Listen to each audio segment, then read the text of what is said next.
Hello friends, welcome to Study Insight. এইটো ভিডিঅ'ত আমি জেনেৰেল এৱাৰনেছৰ পাৰ্ট 3 আপোনালোকৰ ওচৰলৈ লৈ আহিছোঁ আৰু য'ত আমি বহুত ইম্পৰ্টেণ্ট কুৱেশ্যন কিছুমান MCQ আকৃতিত আলোচনা কৰিম। গতিকে আশা কৰোঁ আপোনালোকে ভিডিঅ'টি ভাল পাব আৰু ভিডিঅ'টিৰ দ্বাৰা লাভান্বিত হ'ব। গতিকে চেনেলটো যদি নতুনকৈ ভিজিট কৰিছে চেনেলটো ছাবস্ক্ৰাইব কৰি ল'বলৈ নাপাহৰিব আৰু লগতে কাষতে থকা বেল আইকনটিত ক্লিক কৰিবলৈ নাপাহৰিব যিকোনো ভিডিঅ' নটিফিকেশ্যন পাই থাকিবলৈ। গতিকে ভিডিঅ'টি ষ্টাৰ্ট কৰিবলৈ লৈছোঁ, যথেষ্ট ইম্পৰ্টেণ্ট ভিডিঅ' হয় আৰু যদি আপোনালোকে পাৰ্ট 1 আৰু পাৰ্ট 2 নাই চোৱা তেতিয়াহ'লে ডেছক্ৰিপশ্যনত লিংক আছে অথবা আপোনালোকে প্লেলিষ্টত গৈও সেই ভিডিঅ'টো চাব পাৰিব। গতিকে পাৰ্ট 3ৰ প্ৰথমটি কুৱেশ্যন ইয়াতে সোধা হৈছে যে which of the following river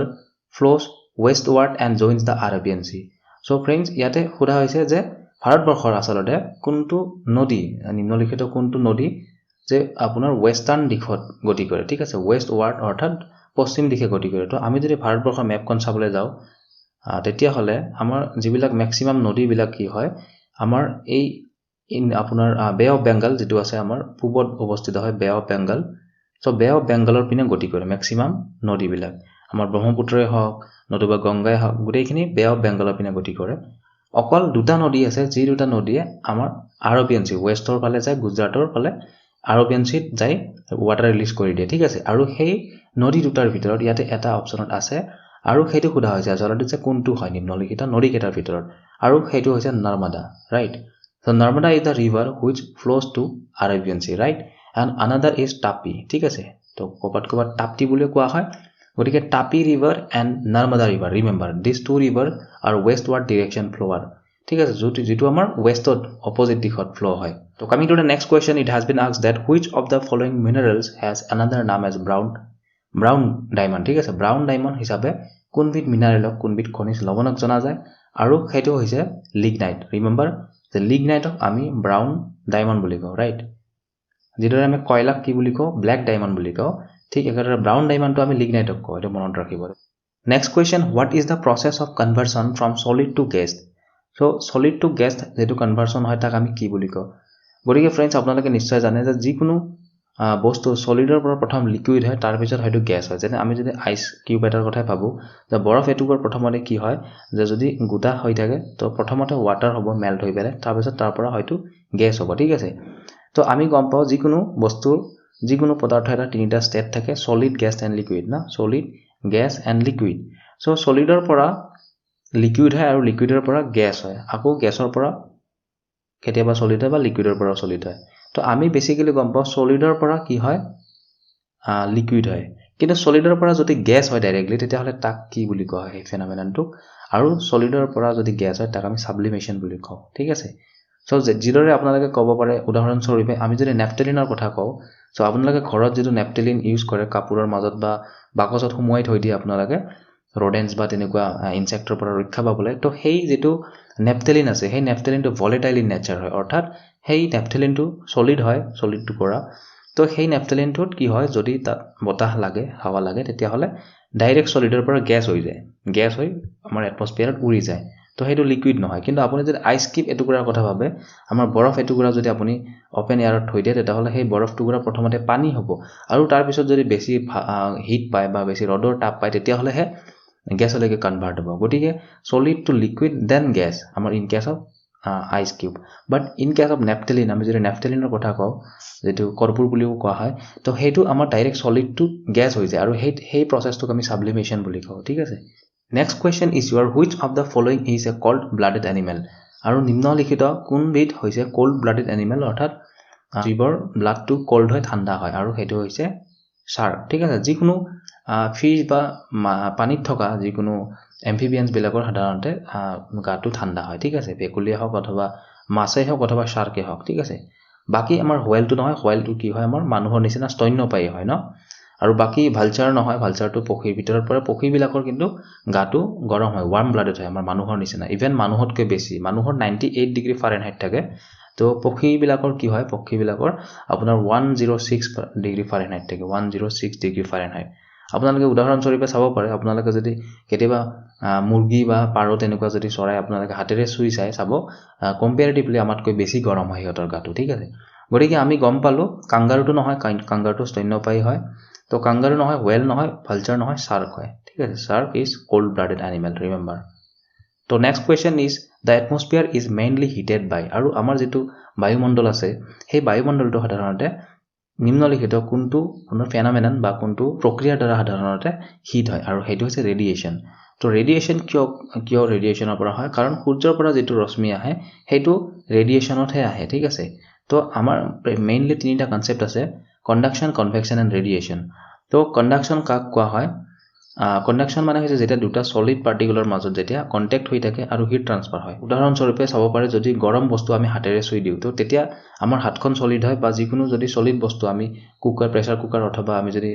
তাৱা এখনৰ কথাই কওঁ তেতিয়াহ'লে সলিডৰ মাজত কন্টেক্ট হ'লে যিটো হিট ট্ৰান্সফাৰ হয় আমাক যিটো পুৰি দিয়ে সেইটো হয় কণ্ডাকশ্যনৰ জৰিয়তে ঠিক আছে তো যিকোনো সলিড পাৰ্টিকল দুটাৰ মাজত যেতিয়া হিট ট্ৰান্সফাৰ হয় এটাৰ পৰা আন এটালৈ তেতিয়া তাক কণ্ডাকশ্যন বুলি কোৱা হয় কনভেকশ্যন কি কোৱা হয় কনভেকশ্যন হৈছে অলপ বেলেগ যিটো দুটা সলিড পাৰ্টিকুলৰ মাজত হ'ব পাৰে হিট ট্ৰান্সফাৰ কিন্তু এটা মিডিয়াম থাকিব হয়তো লিকুইড বা গেছ ঠিক আছে মাজৰ যিটো মিডিয়াম সেইটো আইদাৰ লিকুইড অৰ গেছ ঠিক আছে তো তাক আমি কনভেকশ্যন বুলি কওঁ ঠিক আছে আৰু ৰেডিয়েশ্যন কি হয় ৰেডিয়েশ্যন যিটো হয় আপোনাৰ সেইটো থাৰ্মেল এমিশ্যনৰ পৰা হয় যেনে সূৰ্যৰ পৰা যিটো ৰশ্মি আহে যিটো সেই ৰেডিয়েশ্যনটো এটা থাৰ্মেল এমিশ্যন হয় ঠিক আছে আৰু তাক আমি ৰেডিয়েশ্যন বুলি কওঁ গতিকে আমি আমি অলৰেডি গম পাওঁ যে আমাৰ পৃথিৱীত সূৰ্যৰ ৰশ্মি যেহেতু পৰে আৰু সেই সূৰ্যৰ ৰশ্মিটো এক প্ৰকাৰ ৰেডিয়েশ্যন হয় গতিকে আমাৰ এটমস্ফিয়াৰটো মেইনলি হিট হৈ থাকে ৰেডিয়েশ্যনৰ কাৰণেহে ঠিক আছে গতিকে যদি চাবলৈ যাওঁ কোনটো প্ৰক্ৰিয়াৰ দ্বাৰা পৃথিৱীখন হিট হৈ থাকে সেইটো ৰেডিয়েশ্যন হয় next question is this turns red litmus paper into blue গতিকে লিটমাছ পেপাৰ কিয় ব্যৱহাৰ কৰা হয় যে যিকোনো পদাৰ্থ বা যিকোনো এটা সলিউশ্যন দ্ৰৱ এটা যে আচলতে এচিডিক হয় না বেছিক হয় অৰ্থাৎ অম্লজাতীয় হয় টেঙা বা ক্ষাৰকীয় হয় সেইটো আমি নিৰ্ণয় কৰিবলৈ আমি হয়তো লিটমাছ পেপাৰ বা আমি পিএইচ পেপাৰো ব্যৱহাৰ কৰিব পাৰোঁ ঠিক আছে সো পিএইচ পেপাৰ ব্যৱহাৰ কৰিলে আমি ডাইৰেক্ট ৰিডিংটো পাই যাওঁ আচলতে কিমান পিএইচ আছে যেটো power of hydrogen Ayan pH কিন্তু লিটমাছ পেপাৰে ইন্ডিকেশন দিয়ে যে আচলতে বস্তুটো এচিডিক হয় না বেছিক হয় অৰ্থাৎ অম্লজাতীয় হয় অথবা ক্ষাৰকীয় হয় কোনটো হয় হেতু আমাক লিটমাছ পেপাৰে দিয়ে আৰু মনত ৰাখিব যদি ব্লু লিটমাছ পেপাৰক যদি আমি যিকোনো দ্ৰৱ এটা দিয়াৰ পাছত যদি ৰেড কালাৰ আমি পাওঁ তেতিয়াহ'লে হেতু এচিডিক হয় ঠিক আছে এচিডিক হয় তো একেদৰে উল্টা যদি আমি ৰেড লিটমাছ পেপাৰক যদি আমি দ্ৰৱটো তিয়াই দিলে যদি আমাৰ ব্লু কালাৰ আমাৰ আহি যায় সেই ৰেড লিটমাছ পেপাৰখন তেতিয়াহ'লে হেতু বেছিক হয় অৰ্থাৎ ক্ষাৰকীয় হয় ঠিক আছে গতিকে আপোনালোকক এটা টেকনিক মই ইয়াত শিকাই দি আছো তো ব্লুটো সদায় ৰেড হয় যদিহে এচিডিক হয় ঠিক আছে যদিহে এচিডিক হয় ঠিক আছে তো গতিকে মনত ৰাখিব বি আৰ এচিডিক আৰু আমি জানো যেটো আমাৰ বিয়াৰ হয় বিভাৰেজ বিয়াৰ সেই বিয়াৰটো এচিডিক হয় তো আপোনালোকে এনেকৈ মনত ৰাখিব যে বিয়াৰ মানে হৈছে এচিডিক আৰু যেহেতু ড্ৰিংক হয় বিয়াৰ ড্ৰিংক সেইটো সদায় এচিডিক হয় ঠিক আছে আৰু সেইভাবে আপোনালোকে মনত ৰাখিব পাৰে যে B when turns to red so when blue turns to red then it is acidic আৰু বাকিটো ৰিভাৰ্সেবল ঠিক আছে যদি ৰেড যদি ব্লু হৈ যায় তেতিয়াহ'লে সেইটো বেছিক অৰ্থাৎ ক্ষাৰকীয় ঠিক আছে next question is your which of the following is the hardest metal আৰু আটাইতকৈ কঠিন মেটেল কোনবিধ হয় সেইটো হৈছে টাংস্টেন যেটো বাল্বৰ ফিলামেন্টত থাকে মনত ৰাখিব এটা বাল্বৰ যদি ফিলামেন্ট থাকে সেই ফিলামেন্টত টাংস্টেন থাকে ঠিক আছে tungsten is the hardest metal আৰু ইয়াৰ যেটো মেল্টিং পইণ্ট হেতু বহুত বেছি হাই হয় ঠিক আছে মনত ৰাখিব which of the following gland secretes a digestive liquid and it is pancreas ঠিক আছে ইয়াতে pancreatic লিখা হৈছে কিন্তু pancreas এটা pancreasৰ পৰা digestive যেটো পাচক ৰস কিছুমান ওলাই digestive liquid ওলাই আৰু হেতু কোনটো gland হয় হেতু হৈছে pancreas right আৰু pancreasৰ লগত জড়িত হয় ডায়াবেটিস আপোনালোকে নিশ্চয় জানে ডায়াবেটিস যেটো সুগাৰ ব্লাড সুগাৰ তো যেতিয়া pancreas দুৰ্বল হৈ যায় pancreas যেতিয়া ইনসুলিন স্ক্ৰেট কৰিব নোৱাৰে তেতিয়া কি হয় আমাৰ ব্লাড লেভেল যেটো গ্লুকোজ হেতু বাঢ়ি যায় আৰু যাৰ ফলত ডায়াবেটিস হোৱা বুলি কোৱা হয় ঠিক আছে হেতু নিশ্চয় আপোনালোকে জানে তো coming to the next question which of the following fabric is used to make parachutes আৰু প্যাৰাচুট বনাবলৈ কোনবিধ ফেব্ৰিক ইউজ কৰা হয় and it is nylon definitely আপোনালোকে জানে nylon প্যাৰাচুট বনাবলৈ ব্যৱহাৰ কৰা হয় next question which of the following does not have a connective tissue আৰু connective tissue কোন নিম্নোক্ত কোনবিধৰ নাই আৰু বায়োলজিৰ কোৱেশ্চন হয় মই ইন ডিটেইল নকও কিন্তু মনত ৰাখিব ব্লাড বোন আৰু কাৰ্টিলেজ গুটেই কেইটাতে কানেক্টিভ টিস্যু আছে গতিকে যদি কানেক্টিভ টিস্যু নাই তেতিয়াহলে ইয়াতে স্কিনত নাই ঠিক আছে so skin is the right answer স্কিনত কোনো কানেক্টিভ টিস্যু নাথাকে Next question, the first scholar to use Urdu as the medium of expression for poetry was কোন আছিল দেখেন আৰু তেখেত আছিলে আমিৰ খুছৰ মনত ৰাখিব দিল্লী সুলতানেটৰ সময়ৰে তেখেত এগৰাকী সিংগাৰ সুফি সিংগাৰ তেখেত এগৰাকী পয়েট হয় স্কলাৰ হয় তেখেতে উৰ্দু ভাষা ব্যৱহাৰ কৰি তেখেতে প্ৰথম কবিতা ৰচনা কৰিছিলে বা কবিতা পাঠ কৰিছিলে ঠিক আছে coming to the next question who administers the oath of office to the president of India গতিকে ইয়াত সোধা হৈছে যে প্ৰেচিডেণ্ট অফ ইণ্ডিয়া ভাৰতবৰ্ষৰ প্ৰেচিডেণ্টৰ যিটো অথ যিটো লোৱা হয় শপত লোৱা হয় সেইটো কোনে লয় কোনে এডমিনিষ্টাৰ্ছ কৰে আৰু তেখেত হৈছে chief justice of India remember CJI গতিকে যেটো শপত লোৱা হয় প্ৰেচিডেণ্টৰ হেতু চিফ জাষ্টিছে লয় আকৌ যদি চিফ জাষ্টিছৰ শপত লোৱা হয় তেতিয়াহলে হেতু কোনে লয় হেতু প্ৰেচিডেণ্টে লয় সো ভাইস ভাৰ্সা ৰিমেম্বাৰ গতিকে মনত ৰাখিব প্ৰেচিডেণ্টৰ শপত লয় চিফ জাষ্টিছে আৰু চিফ জাষ্টিছৰ শপত লয় প্ৰেচিডেণ্টে ঠিক আছে ভাইস ভাৰ্সা আৰু যদি প্ৰেচিডেণ্টৰ শপত লোৱা সময়ত যদি চিফ জাষ্টিছ নাথাকে তেতিয়াহলে সিনিয়ৰ মোষ্ট জাজ যিগৰাকী হয় সুপ্ৰিম কোৰ্টৰ তেখেতে প্ৰেচিডেণ্ট অফ ইণ্ডিয়াৰ শপত ল'ব পাৰে ঠিক আছে আৰু যদি আমি ৰেজিগনেশ্যনৰ কথা কওঁ এটো ইম্পৰ্টেন্ট হয় মনত ৰাখিব যে কেতিয়াবা পৰীক্ষাত সোধা হয় যে প্ৰেচিডেণ্টে ৰেজিগনেশ্যন কাক দিয়ে যদি প্ৰেচিডেণ্ট এগৰাকী ৰেজিগনেশ্যন দিব বিচাৰি ইন ইণ্ডিয়া তো তেখেতে ৰেজিগনেশ্যন লেটাৰ কাক দিয়ে তো বহুতে চিফ জাষ্টিছ লিখে কিন্তু নহয় হেতু মনত ৰাখিব প্ৰেচিডেণ্টে সদায় ভাইস প্ৰেচিডেণ্টক ৰেজিগনেশ্যন লেটাৰ দিয়ে ঠিক আছে President gives his resignation letter to Vice President, but Chief Justice gives his resignation letter to President. গতিকে এটো অলপ ব্যতিক্ৰমী হয় মনত ৰাখিব প্ৰেসিডেন্ট গৰাকীয়ে যদি ৰেজিগনেশ্যন দিয়ে ভাইস প্ৰেসিডেন্টক দিব আৰু যদি চিফ জাষ্টিছে দিয়ে তেতিয়াহলে কিন্তু প্ৰেসিডেন্টক দিয়ে মনত ৰাখিব ঠিক একেদৰে আমি যদি স্পিকাৰৰ কথা কওঁ লোকসভা স্পিকাৰে ডেপুটি স্পিকাৰক দিয়ে ৰেজিগনেশ্যন লেটাৰ ঠিক আছে তো হেতু মনত ৰাখিবলৈ ট্ৰাই কৰিব ঠিক আছে তো next question Papanasam hydroelectric project is located at গতিকে পাপানাসাম হাইড্ৰো ইলেক্ট্ৰিক যেটো প্ল্যান্ট হেতু যেটো এটা ডাম হয় পাপানাসাম ডাম আৰু হেতু তামিলনাডুত অৱস্থিত হয় ৰিমেম্বাৰ তো তামিলনাডুৰ ক'ত অৱস্থিত হয় যেটো তিৰুনেলভেলি ডিস্ট্ৰিক্টত অৱস্থিত হয় Papanasam hydroelectric power project ঠিক আছে তো নেক্সট কোৱেশ্চন খুদা হৈছে যে which is the largest archipelago in the world so what is archipelago মানে হৈছে কিছুমান a large number of island together ঠিক আছে যিকোনো ওশিয়ানৰ মাজত যেটো আইল্যান্ড অৱস্থিত হয় তো আমাৰ ৰিভাৰ আইল্যান্ডৰ কথা নহয় যেতিয়া ওশিয়ানৰ মাজত আইল্যান্ড অলেখ আইল্যান্ড থাকে তাক আমি আৰ্কিপেলাগো বুলি কোৱা হয় ঠিক আছে আৰু এই ওয়াৰ্ল্ডছ লাৰ্জেষ্ট আৰ্কিপেলাগোটো ক'ত অৱস্থিত হয় হেতু কোৱা হৈছে and it is in Indonesia তো প্ৰপাৰলি যদি আমি ক'বলৈ যাওঁ মালয়েছিয়া আৰু ইণ্ডোনেছিয়াৰ মাজত অৱস্থিত হয় ৰাইট গতিকে আৰু সেই লাৰ্জেষ্ট আৰ্কিপেলাগোটোৰ নাম কি হয় ইট ইজ মালাই আৰ্কিপেলাগো ঠিক আছে গতিকে মনত কেনেকৈ ৰাখিব যে মালয়েছিয়াত যেহেতু আছে ইণ্ডোনেছিয়া আৰু মালয়েছিয়াৰ মাজত গতিকে মালাই আৰ্কিপেলাগো এণ্ড ইয়াতে মোৰ দেন 25000 আপোনাৰ আইল্যান্ড আছে সাউথ ইষ্ট এছিয়াত অৱস্থিত হয় আৰু বিটুইন মালয়েছিয়া এণ্ড ইণ্ডোনেছিয়া যেটা অলৰেডি ক'লো মই যে মালয়েছিয়া আৰু ইণ্ডোনেছিয়াৰ মাজত অৱস্থিত হয় আৰু আমি যদি সাগৰ যদি চাওঁ তেতিয়াহ'লে ইণ্ডিয়ান অচিয়ান আৰু পেচিফিক অচিয়ান ঠিক প্ৰশান্ত মহাসাগৰ আৰু ভাৰত মহাসাগৰ মাজত অৱস্থিত হয় এইটো আইল্যান্ডটো ঠিক আছে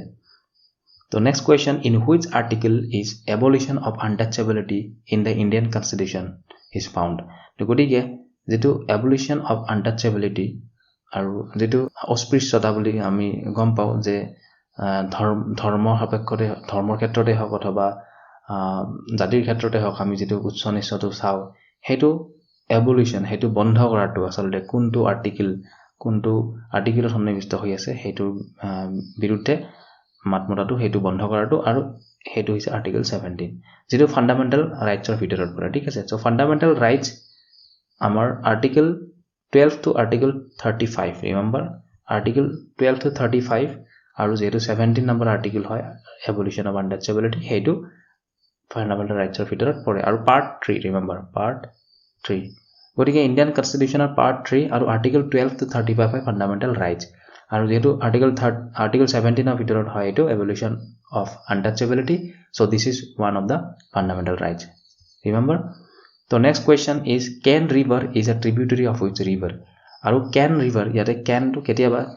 বেলেগ এটা স্পেলিংত লিখা হয় KEN ঠিক আছে তো কনফিউজন হ'ব CANE বা KEN Ken river is a tributary of Yamuna ঠিক আছে যমুনা ৰিভাৰৰ এটি ট্ৰিবিউটাৰি হয় ঠিক আছে গতিকে ট্ৰিবিউটাৰি কাক কোৱা হয় মই আগৰ ভিডিও বিলাকত কৈছিলো যে যেতিয়া এটা নদী বৈ থাকে আৰু সেই নদীটোত যেতিয়া এটা খুটি আহি লগ হয় তেতিয়া এটা ট্রিবিউটারি বুলি কোৱা হয় সো যদি এটো A নদী হয় আৰু যদি এটো D নদী হয় ঠিক আছে so D is the tributary of A ঠিক আছে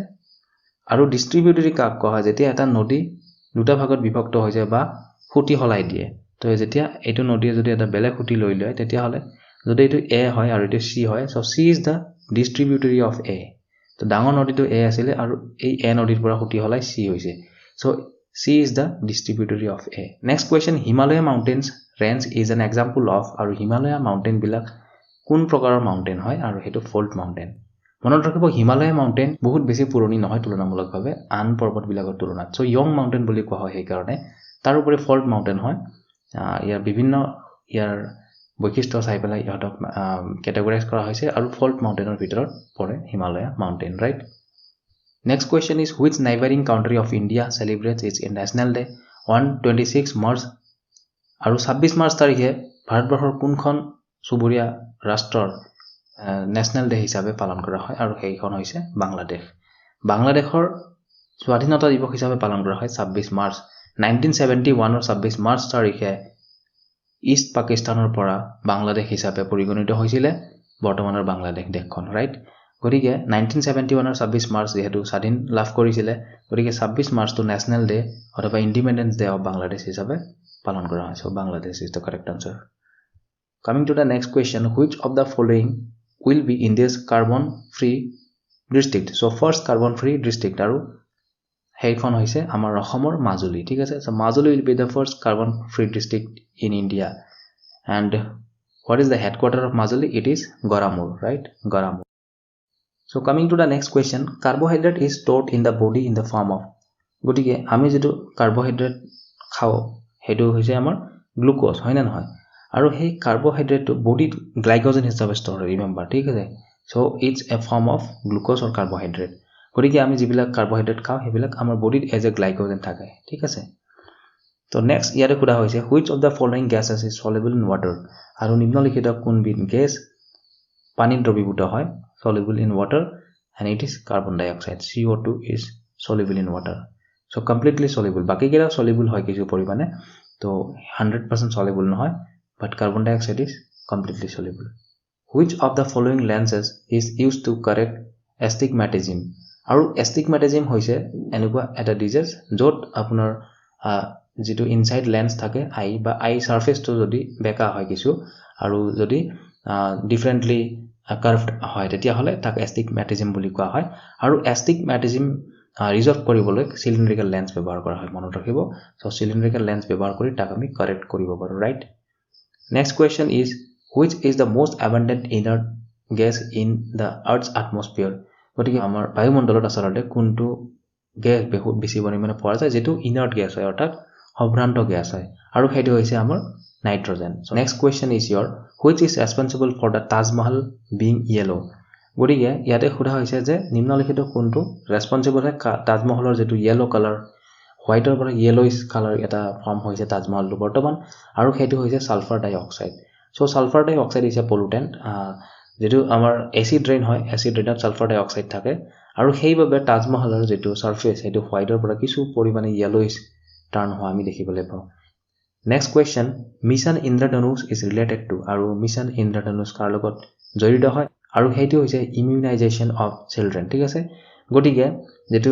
পৰিপুষ্টি শিশুসকলৰ পৰিপুষ্টিৰ লগত জড়িত হয় ইন মিশন ইন্দ্ৰধনুষ আৰু 2020 ৰ ভিতৰত 90% of the children in India should be immunised এটো টাৰ্গেট হয় আৰু মিশন ইন্দ্ৰধনুষৰ এটো এটা প্ৰধান লক্ষ্য হয় ৰাইট তো next question is green spinach is abundant in গটিকে গ্ৰীন স্পিনাচত আটাইতকৈ বেছি পৰিমাণে কি পোৱা যায় আৰু ভিটামিন সি পোৱা যায় ৰিমেম্বাৰ ইয়াৰ উপৰি ভিটামিন এ ও পোৱা যায় কিন্তু ভিটামিন বি পোৱা নাযায় ভিটামিন কে ও পোৱা যায় মনত ৰাখিব সো বেসিক্যালি ভিটামিন সি বহুত বেছি পৰিমাণে পোৱা যায় abundantly পোৱা যায় next question is which of the following is also known as galena আৰু galena বুলি কাক কোৱা নিম্নলিখিত আৰু সেইটো হৈছে lead sulfide সো galena অৰ্থাৎ pb বুলি কোৱা হয় pb মানে হৈছে lead leadৰ সংখ্যাপদ আমি pb বুলি কওঁ and lead sulfide টোক আমি galena বুলি কওঁ সো galena এটা আকৰিক হয় অৰ্থাৎ অৰ হয় আৰু আকৰিক মানে আপোনালোকে নিশ্চয় গম পায় তো যেটো ৰো আমাৰ কোৱান্টিটি হয় যেটো ৰো মেটেৰিয়েল টো হয় তো তাৰ পৰা আমি পিছত ফিল্টাৰ আউট কৰি পেলাই মেটেল টো বা যেটো এলিমেন্ট আমি হেতু বাহিৰ কৰিব পাৰো ঠিক আছে next question who is known as the father of local self government আৰু লোকাল সেল্ফ গভৰ্নমেন্টৰ জনক বা ফাদাৰ হিচাপে কাক জনা যায় আৰু তেখেত হৈছে লৰ্ড ৰিপন 1882 তেখেতে এজ এ ভাইসৰয় আছিল ইণ্ডিয়াৰ আৰু তেখেতে কি কৰিছিলে লোকেল সেলফ গভৰ্নমেন্ট অৰ্থাৎ কিছুমান ইনষ্টিটিউচন খুলিছিলে যিবিলাক মিউনিচিপাল ইনষ্টিটিউচন উদাহৰণস্বৰূপে আমি ধৰিব পাৰো গতিকে তাত লোকেল সেলফ গভৰ্নমেন্ট আইডিয়াটো তেতিয়াৰ পৰা আহিছিলে আৰু সেইবাবে তেখেতে father of local self government বুলি কোৱা হয় যিদৰে বৰ্তমান পঞ্চায়ত ৰাজ যেটো ইনষ্টিটিউচন হয় হেতু এক প্ৰকাৰৰ লোকেল সেলফ গভৰ্নমেন্ট হয় তো সেই সময়ত ব্ৰিটিছৰ দিনত 1882 প্ৰথম যেটো মিউনিচিপালিটিৰ যেটো কনসেপ্ট হেতু তেখেতে প্ৰদান কৰিছিলে আৰু সেইবাবে তেখেতক father of local self government বুলি কোৱা হয় ৰিমেম্বাৰ তো next question is your which was the largest Indian site of Indus civilization আৰু এটো এনশিয়েন্ট ইণ্ডিয়াৰ এটি কোৱেশ্চন হয় যে ইন্দাস ভ্যালি সিভিলাইজেশনৰ আটাইতকৈ লাৰ্জেষ্ট সাইট আটাইতকৈ ডাঙৰ সাইটটো কোনটো হয় আৰু হেতু হৈছে ৰাখিগাৰী ৰিমেম্বাৰ ঠিক আছে তো টুডে's session last question and it is which place is famous for saffron cultivation in Jammu and Kashmir যেটো saffron যেটো কেশৰ আপোনালোকে নিশ্চয় জানে আৰু saffron কাল্টিভেশনৰ ক্ষেত্ৰত জম্মু এণ্ড কাশ্মীৰ যথেষ্ট বিখ্যাত আৰু জম্মু এণ্ড কাশ্মীৰৰ কোনখন ঠাইত সাধাৰণতে বেছি পৰিমাণে অধিক অৰ্থাৎ এবান্ডেন্টলি আমি saffron কাল্টিভেশন দেখিবলৈ পাও আৰু সেইখন ঠাই হৈছে পেম্পৰে ৰিমেম্বাৰ পেম্পৰে অফ পুলৱামা ডিস্ট্ৰিক্ট গতিকে পুলৱামা নিশ্চয় আপোনালোকে পৰিচিত নামটোৰ লগত সো পুলৱামা ডিস্ট্ৰিক্টৰ পেম্পৰে নামৰ ঠাইডোখৰত মানে আটাইতকৈ বেটাৰ কোৱালিটিৰ আৰু বেছি প্ৰডাক্ট আমি তাত দেখিবলৈ পাওঁ বেছি yield ৰাইট বাকি বিভিন্ন ঠাইত হয় কিন্তু পেম্পৰে যেটো কোৱালিটি হয় হেতু মোস্ট মানে বেটাৰ কোৱালিটি হয় আৰু সেইবাবে Pampore is famous for cultivation of saffron in Jammu and Kashmir friends গতিকে ফ্ৰেন্ডস আশা কৰো আপোনালোকে ভিডিওটি ভাল পালে ভিডিওটিৰ দ্বাৰা কিছু লাভান্বিত হ'ব বুলি মই আশা কৰিছো গতিকে চেনেলটো যদি ভিজিট কৰিছিল প্ৰথমবাৰৰ বাবে তেতিয়াহলে চেনেলটো সাবস্ক্ৰাইব কৰিবলৈ নাপাহৰিব আৰু লগতে